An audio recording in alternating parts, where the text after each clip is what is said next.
जा रहा है पानी। सीतापुर से खबर आपको बता रहे हैं, लगातार बैराजों से छोड़ा जा रहा है पानी। उफान पर आई घाघरा व शारदा नदी। उफान पर आई घाघरा व शारदा नदी। 300 परिवारों पर मंडरा रहा है संकट का बादल। 2.99 लाख क्यूसेक पानी छोड़े जाने के बाद नदियां उफान पर।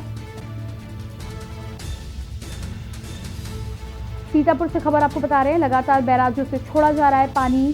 तस्वीरें भी आप देख पा रहे हैं किस तरह से पूरे इलाके में पानी भरा हुआ है। उफान पर आई घाघरा व शारदा नदी।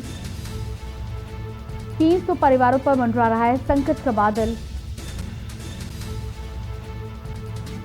2.99 लाख क्यूसेक पानी छोड़े जाने के बाद नदियां उफान पर बनी हुई हैं और नदियों के उफान पर बने रहने के साथ ही साथ स्थानीय लोगों के साथ ग्रामीणों को भी खासी दिक्कतों का सामना करना पड़ रहा है। अब साफ तौर पर देख पा रहे हैं कि पूरे इलाके के साथ ही साथ हजारों एकड़ खेत में पानी भरा हुआ है। किसानों को भारी मात्रा में नुकसान पहुंचा है।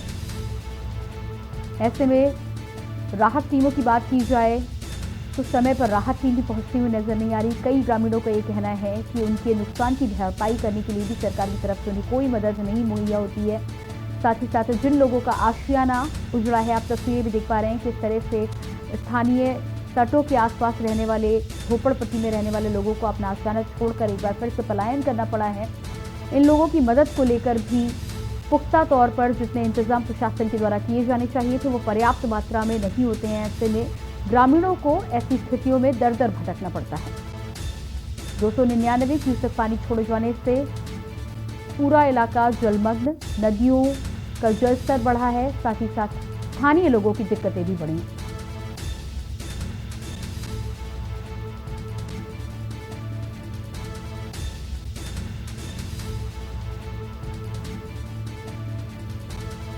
तो इस खबर पर हमारे साथ संवाददाता अबरार जुड़े हुए हैं।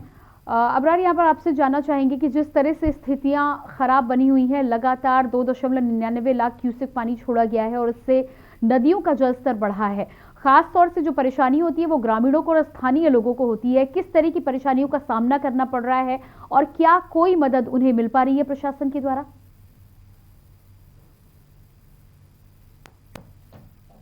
जी अबरार, क्या मेरी आवाज आप तक पहुंच पा रही है? एक बार फिर से संपर्क करेंगे। सीतापुर से बड़ी खबर लगातार आपको बता रहे हैं, लगातार बैराजों से छोड़ा जा रहा है पानी।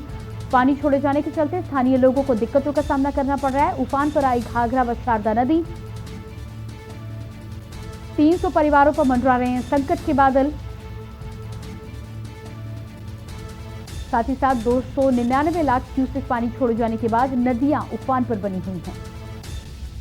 लगातार आपको तस्वीरें भी दिखा रहे हैं, पूरा इलाका जलमग्न दिखाई दे रहा है। स्थानीय लोगों को अपनी झोपड़पट्टी, अपने आशियाने को छोड़कर दूसरे स्थानों में शरण लेनी पड़ी है।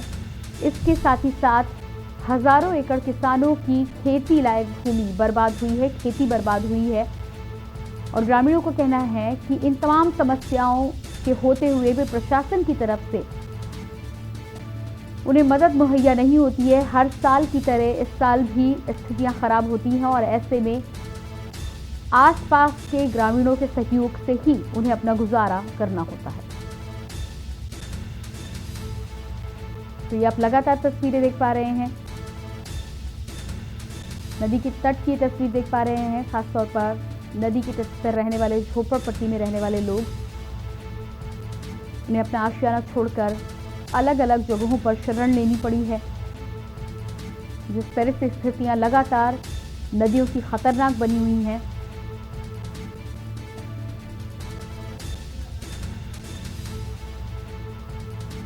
और एक बार फिर से संपर्क साधने की कोशिश करेंगे हमारे संवाददाता अबरार से। अबरार, क्या आप मुझे सुन पा रहे हैं? जी अबरार, आपसे यहाँ पर जानना चाहेंगे कि जिस तरह से 2.99 लाख क्यूसेक पानी छोड़ा गया है, नदियां लगातार उफान पर बनी हुई हैं, ऐसे में सबसे ज्यादा दिक्कत ग्रामीण और स्थानीय लोगों को झेलनी पड़ती है। क्या दिक्कतों का सामना इस समय उन्हें करना पड़ रहा है? साथ ही साथ क्या प्रशासन की तरफ से कोई मदद अभी तक उन तक पहुंची है? जी, आपको सीतापुर की बात की जाए तो लगातार शारदा और सरयू नदी हैं जो लगातार उफान पर चल रही हैं और क्योंकि लाखों क्यूसेक पानी बैराजों से छोड़े जाने के बाद अब जो संकट के बादल हैं वो 300 परिवारों पर मंडराने लगे हैं। इसी को लेकर प्रशासन की अगर बात की जाए तो लगातार प्रशासन ने वहां पर बताया है कि लेखपालों को लगा दिया गया है, अनाउंस कराया जा रहा है, लेकिन जो शारदा नहर और के किनारे रहने वाले ग्रामीण हैं उनके कटान इतनी तेज है कि उनके पूरे पूरे घर उसी में समा जा रहे हैं। इसी को लेकर लोग अब पलायन करने को मजबूर हो गए हैं वहां पर, और जो प्रशासन के द्वारा वहां पर मदद पहुंचाई जा रही है वो उसके मुंह में जीरा साबित हो रही है, क्योंकि जो वहां पर पहुंचने वाले हैं, जो अन्य गरीब हैं, वो लोग वहां तक नहीं पहुंच पाते, उनको वहां तक मदद नहीं पहुंच पाती है। कुछ लोग जो पहले हो जाते हैं या साइड में हो जाते हैं, उन्हीं को लेकर कुछ ये मदद पहुंचा दी जाती है और उनसे फोटो भिजवा के प्रशासन के द्वारा डाल दिए जाते हैं। तो कहीं ना कहीं जो ग्रामीण एरिया है, जो गरीब व्यक्ति हैं, जो अंदर बसे हुए हैं, जो टापू पर बसे हुए हैं, जिनके हजारों खेती, सैकड़ों बीघा खेती नदी में समा चुकी है, उनके मकान समा चुके हैं, तो वो अब पलायन करने को मजबूर हो गए। अब उनके पास जमीन नहीं बची है, उनके पास खेत नहीं बचे हैं, तो उनके लिए रोजी रोटी का भी संकट जरूर खड़ा हो गया है। अब लोग प्रशासन के ऊपर आंख गड़ाए खड़े हैं कि आखिर प्रशासन क्या मदद पहुंचाता है और उनके बच्चों का पालन पोषण किस तरह होता है, अनाज कैसे पहुंचाया जाएगा, अब ये प्रशासन पर आने वाला समय बताएगा।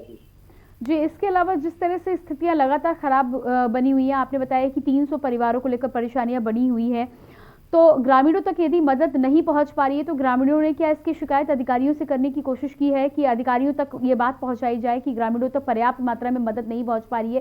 क्योंकि स्थानीय लोगों की मदद यदि प्रशासन के द्वारा नहीं की जाएगी तो उनके सामने दोहरी मुसीबत खड़ी हो जाएगी।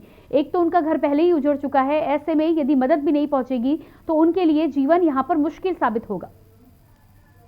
बिल्कुल सही कहा। जो गरीब व्यक्ति हैं वहां पर प्रशासन क्या, वहां पर जो अधिकारी लगाए गए हैं, लेखपालों को लगाया गया है, वहां के जो कर्मचारी हैं वहां को लगाया गया है, लेकिन वो अधिकारी कर्मचारी जैसे गए और एक ही गांव में बैठ गए और वहां पर जिन लोगों ने बताया उसी को कर दिया। लेकिन काफी ऐसे गरीब व्यक्ति हैं कि जो वहां तक नहीं पहुंच पाते हैं और शिकायत के लिए नहीं पहुंच पाते हैं।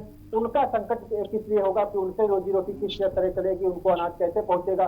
बहुत सारे ऐसे गाँव है जिनका गाँव टापू में बन चुका है और चारों तरफ पानी भरा हुआ है, लेकिन वो बीच में रह रहे हैं, तो उनके तक कैसे अनाज पहुंचेगा ये तो प्रशासन ही तय करेगा कि आखिर उनके द्वारा नाव तक कैसे पहुंचाया जाए, नाव से उनको राशन पहुंचाया जाए, लोगों को मदद पहुंचाई जाए।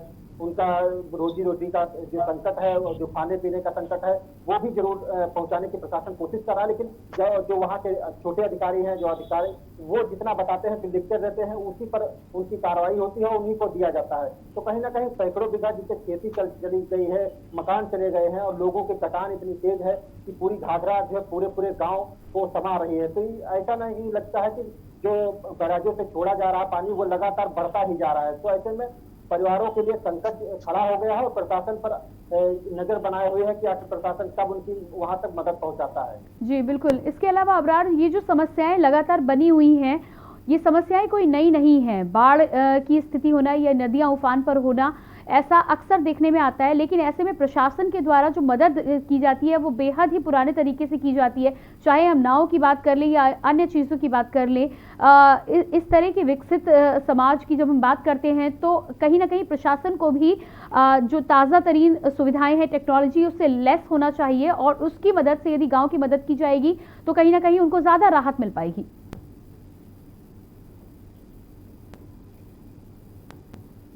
जी अबरार, क्या मेरी आवाज आप तक पहुंच पा रही है? शायद संपर्क। जी अबरार, क्या आप मुझे सुन पा रहे हैं? जी, मेरा सवाल ये है कि प्रशासन की जब हम बात करते हैं तो प्रशासन की मदद करने का जो तरीका है वो सदियों पुराना यहाँ पर प्रतीत होता है। जिस तरह से नावों की आप बात करें, नाव पर्याप्त मात्रा में नहीं है, जबकि हम आज की यदि स्थिति देखें तो टेक्नोलॉजी इतनी आगे पहुंच चुकी है कि हम कई अच्छी चीज़ों का इंतज़ाम कर सकते हैं, बोट का इंतज़ाम कर सकते हैं और उसके माध्यम से लोगों को जल्द से जल्द मदद मुहैया कराई जा सकती है। तो कहीं ना कहीं यहाँ पर प्रशासन की भी कमी देखने को मिलती है कि टेक्नोलॉजी का उपयोग सही मायने में यहाँ पर नहीं किया जाता है और लोगों तक मदद ठीक प्रकार से नहीं पहुँचाई जाती है। जी बिल्कुल सही कहा। जो ये नदियां आज नहीं उफान में है, यहाँ हर साल बाढ़ आती है और लाखों क्यूसेक पानी छोड़ा जाता है। उसके बाद हजारों बीघा खेती और कई गांव को लेकर हर साल ये होता है कि लाखों रुपए, करोड़ों रुपए से बाद ये कटान, लेकिन ऐसा साबित नहीं हुआ। बांध भी बनाए गए लेकिन उसके बाद भी जो बांध है वो भी कट जा रहे हैं। तो कहीं ना कहीं नदियों के बांध का लाखों करोड़ों रुपए लगाया जा रहा है कि बांध बना साइड में लगा दिया गया, बोरियां बांध के लगाई गई कि इसमें कट।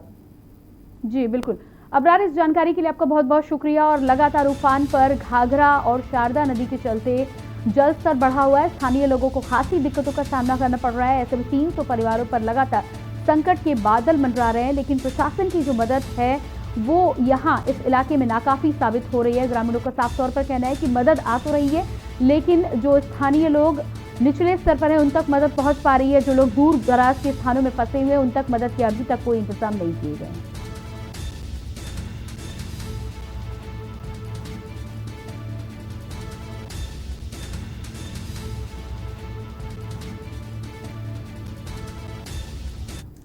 और इसके बाद लखनऊ से बड़ी खबर आ रही है। धनवांतरण मामले पर सीएम योगी आदित्यनाथ की बड़ी कार्रवाई। सीएम योगी ने एजेंसियों को दिए निर्देश।